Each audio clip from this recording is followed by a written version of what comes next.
fan, and he really liked boxing.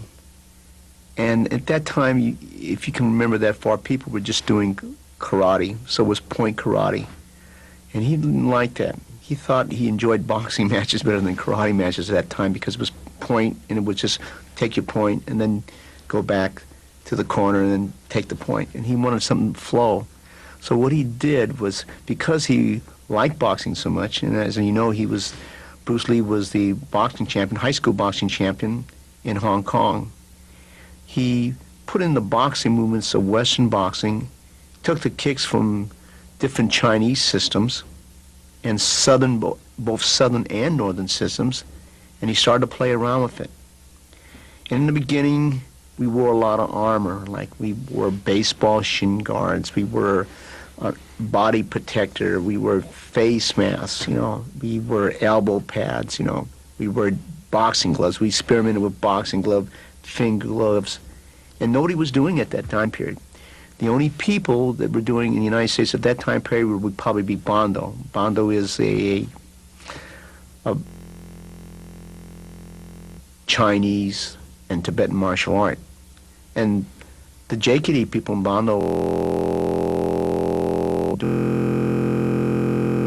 evolved, And then later on, we started taking away the shin guards, we started taking away the body protector, we started taking away the face mask, and then all we used was the boxing headgear, and that became kickboxing. At first, I coined the term Chinese kickboxing. He says, no, just call it Chinese boxing, because Chinese boxing is what he wanted to be called. And then later on, we start using the word Chinese kickboxing, and then kickboxing, or Jun Fan kickboxing. All right, guys, so in the clip, you heard Dan Inosanto, or Guro Dan Inosanto, talk about Bruce Lee incorporating Westernized boxing. Again, there are some things that Bruce Lee saw, like in point karate, they engage, they score a point, and they disengage, and they reset. In Wing Chun, they're very stagnant, in the sense that Wing Chun definitely has its place, a moment in time when it comes to combat, but if there's like 2-3 feet between you and your opponent, you have to be able to engage the individual, with kicking range and punching range. So right here, I have the double impact setup. And a long time ago, one of my instructors, Pat Swan, told me, like, Tuan, you have all the power in the world. You can have the power of Mike Tyson if you really think you can train hard enough. But here's the problem. Unless you can actually hit the individual, what does it matter? And so that's a good point, because I would work on the heavy bag and I would work on these aspects, but the double impact really keeps you honest about accuracy and see whether or not can you deliver proper mechanics when it comes to punching. So here, I'll be on left stand so you guys can see what's going on the camera. In the Jun Fan Gung Fu, you would start with right leg because, again, Sijo Bruce Lee really felt like in a real combat situation, you only want to deal with the individual within seconds. You don't want to have him around for much longer than, or especially if you have multiple opponents. And let's say we did arm combat and someone put a knife in your hand. Well, would you want your knife in your recessive hand or your dominant hand? So just things to think about. So right here, I'm in my Baijiang stance, so I'm just kind of squaring up. And first thing I would do is just work on, just setting up my jab.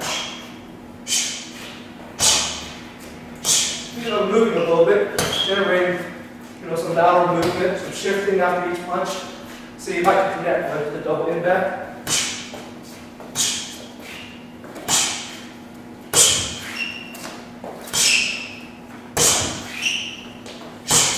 And once I felt comfortable with that, then work on some one-pointers. Another good one-pointer is just your cross.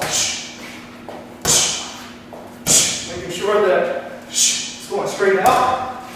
Rotating the hips, making contact.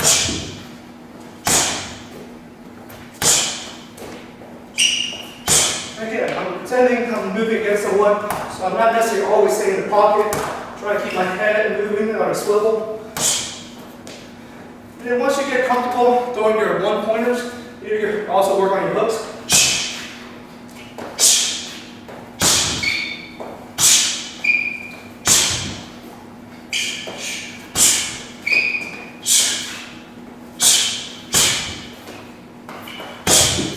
So you can move in and out, work on your one-pointers.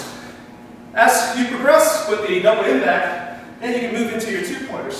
Here, you work on your double jab. You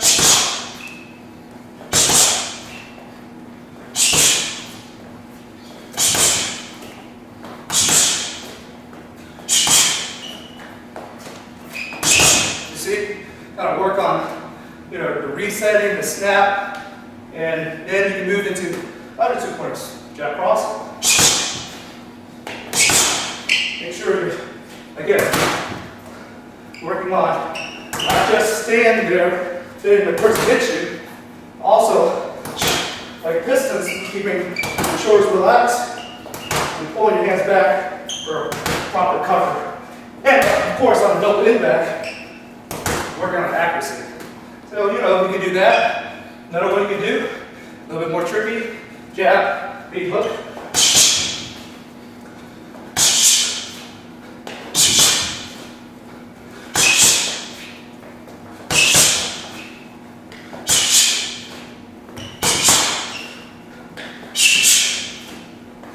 Just work on all these different 2-pointers, try to break down your opponent, read them.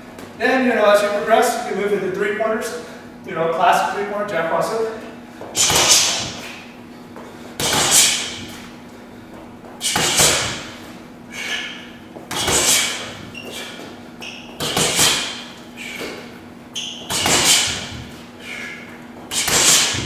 See, so good classic 3-pointer, and then also there's the power 3-pointer, cross hook cross. A little bit harder to hit because this is your power side, so it's not as fast. So you definitely have to be a little bit more mindful of accuracy.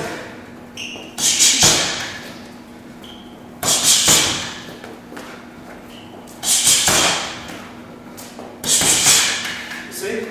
So there you guys have it. I mean, boxing I think it's amazing. I have a high respect for boxers because not only do they get good at their craft, but they spar. They challenge themselves. They test whether or not their hands, their head movement, their footwork is where it needs to be to engage the opponent. Like I said before, testing is key. Sparring is key. You see whether or not you can match up to your opponent depending on what you're trying to do.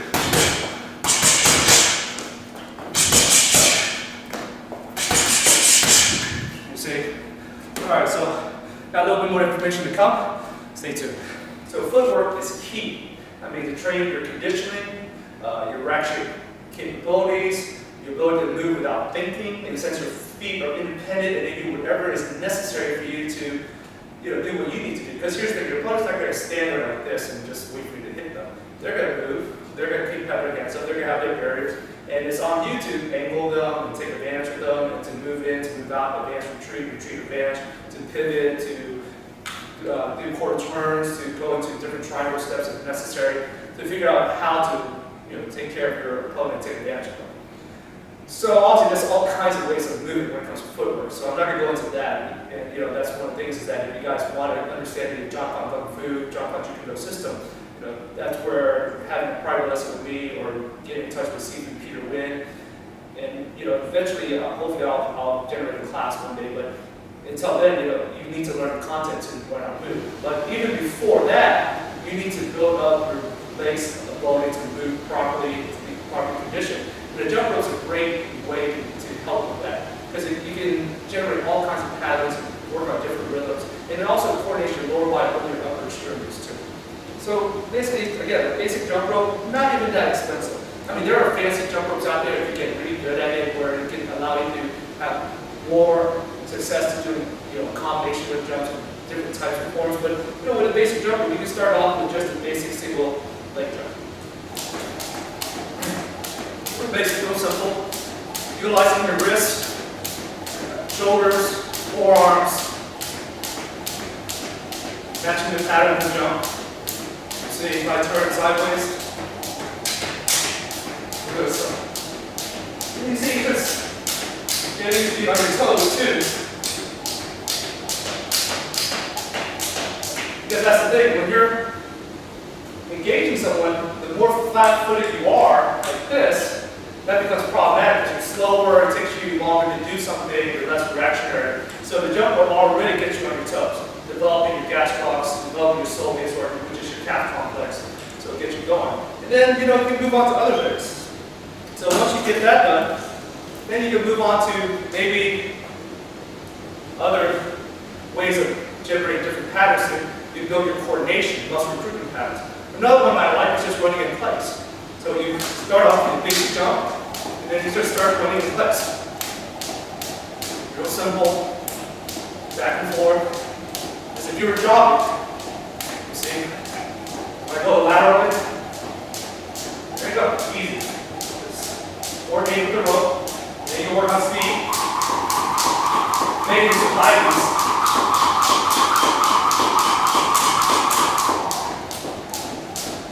See? So you can kind of drop in place and then elevate the knees, generate more speed. So there you go. Another way to incorporate the rope. So you can start off with things as simple as that. And then as time goes on, you can move to more advanced forms, techniques, so that it can move you to doing better footwork on the ground. I'll give you some examples. Like I like to do this one, known as the boxer shuffle. So you start with basic jump, and then you do 2 jumps on one leg before you transition. So one is kick, while the other one is generating jumps. So this is known as boxer shuffle, or boxer skip, whatever you want to call it. So I'll go lateral leap. What again, it teaches you cognitive motion, minimizing your jump, maximizing your efficiency. And again, I'm on my toes. Can't be on my heels. I gotta move fast enough to match the rhythm of the rope. You see, so there you go. Boxer shuffle, boxer's skip, whatever you want to call it. That's one that is really good because you've got to move, balance, stay relaxed. There are many different forms, but I'm just showcasing a couple of them that might help you build up your endurance, conditioning, coordination, rhythm, so that when you're doing the different footwork drills, depending on what you're trying to do, depending on how these Jun Fan Gung Fu are, that you're ready and that your feet are moving, where you feel good coordination, good conditioning, and you don't feel like you have too left feet. All right, you guys. Well, again, just wanted to showcase a little bit about Guro Dan Inosanto's insight on why Bruce Lee incorporated westernized boxing into the program, and that footwork was a huge aspect of it. And then one of the quickest ways to get better at footwork is just to get good old jump rope and initiate the process. Okay, you guys, well, I hope you enjoyed that video. Definitely more to come to give you guys more insight into Jun Fan Gung Fu, which is the foundation needed if you want to learn Jun Fan JKD. Again, a little bit different than those who just want to say, I'm doing JKD with no Jun Fan Gung Fu foundation. So then you're stepping into a realm where you're developing a system using the philosophy that Bruce Lee had for Jun Fan JKD, but not necessarily stemming from Bruce Lee's own Jun Fan JKD. Okay, you guys will take care. More to come next time.